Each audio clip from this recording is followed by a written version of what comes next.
Good evening, students. Today we will discuss about arc welding process.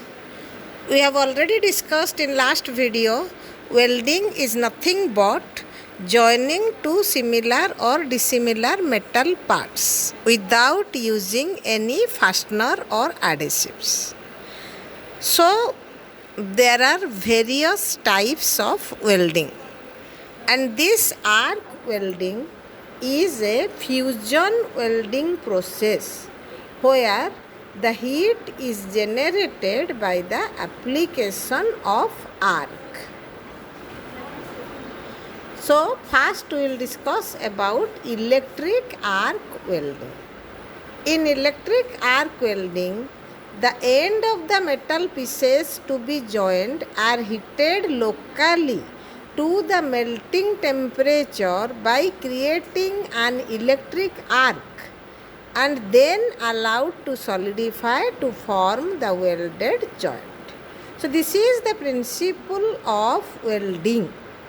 In every case, if it is a fusion welding, we have to increase the temperature of the ends to its fusion or melting temperature. So depending on the means which is used to create the heat, it is divided into various types. So in electric arc welding, an electric arc is used. So what is an arc? Arc is a flame of intense heat generated by passing electric current through a highly resistant air gap between the electrode and the workpiece. So when using the electrode and the workpiece, a circuit is completed, there is a maintained air gap which is the source of producing arc. So this is the diagram of electric arc welding. We are using a power source. It can be either AC or DC source. So from this power source, one end or cable is connected to the electrode holder through which the electrode is connected, and the other end is connected to the work or workpiece. So once the electric current passes, due to this gap between very small gap between the electrode and work, arc produced. So this arc supplies heat for melting the parts to be joined. So different type of arc welding are shielded metal arc welding, carbon arc welding, tungsten inert gas welding, metal inert gas welding. So all these weldings are arc welding. In every process, one arc is produced. So again it is differentiated for other arrangements. So first we will discuss about shielded metal arc welding.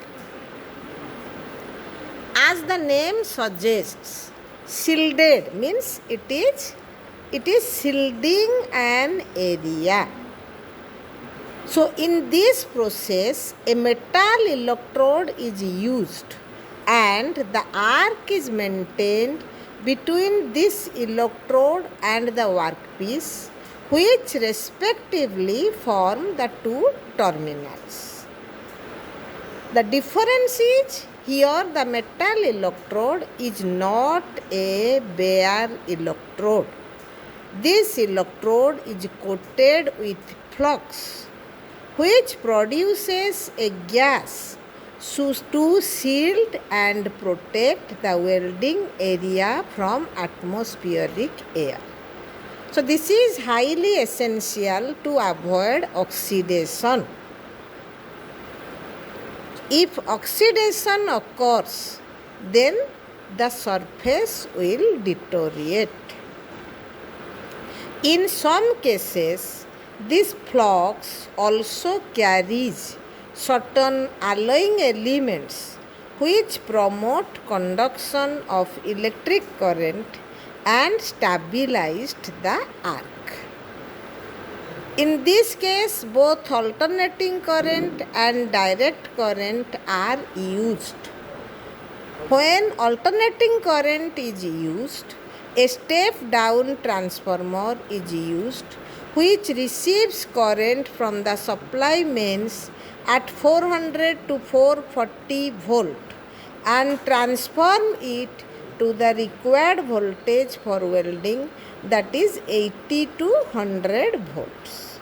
So application is, it is used for welding of steel and cast iron, but it is not used to weld copper metal. So this is the diagram of shielded metal arc welding. So already I have explained.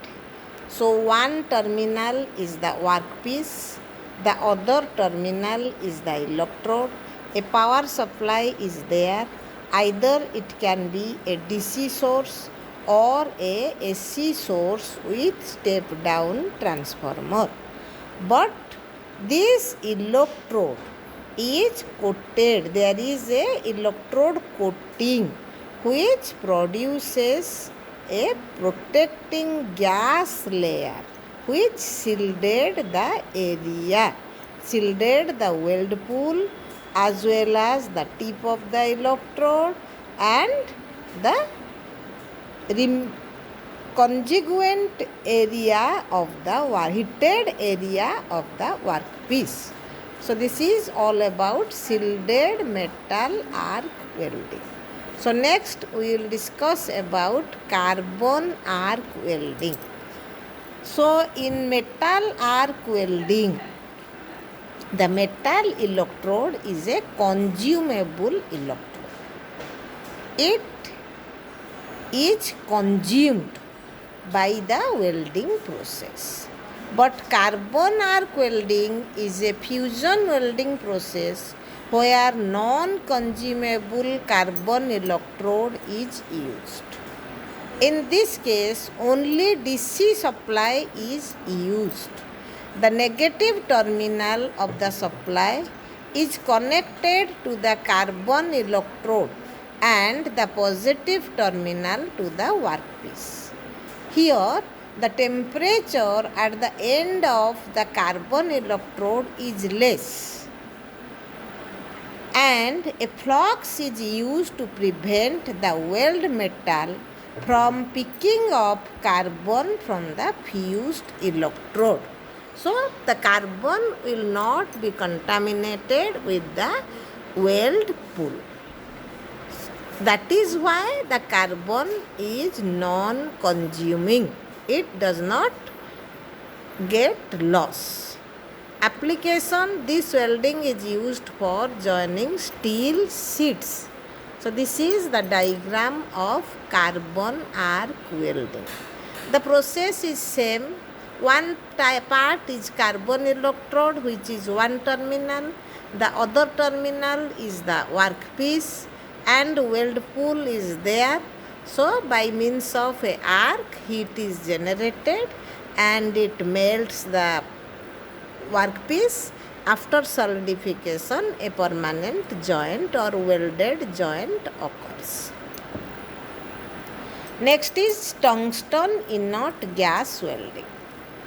In this welding process, the arc is stuck between a non-consumable tungsten electrode and the base metal. Here also the electrode is non-consumable. The electrode is held in a special type of electrode holder which is so designed that apart from holding the electrode, it also carries a passage around the electrode for flow of inert gas. So this inert gas provide a protective shield. So in case of shielded metal arc welding, the shielding was provided by using a flux.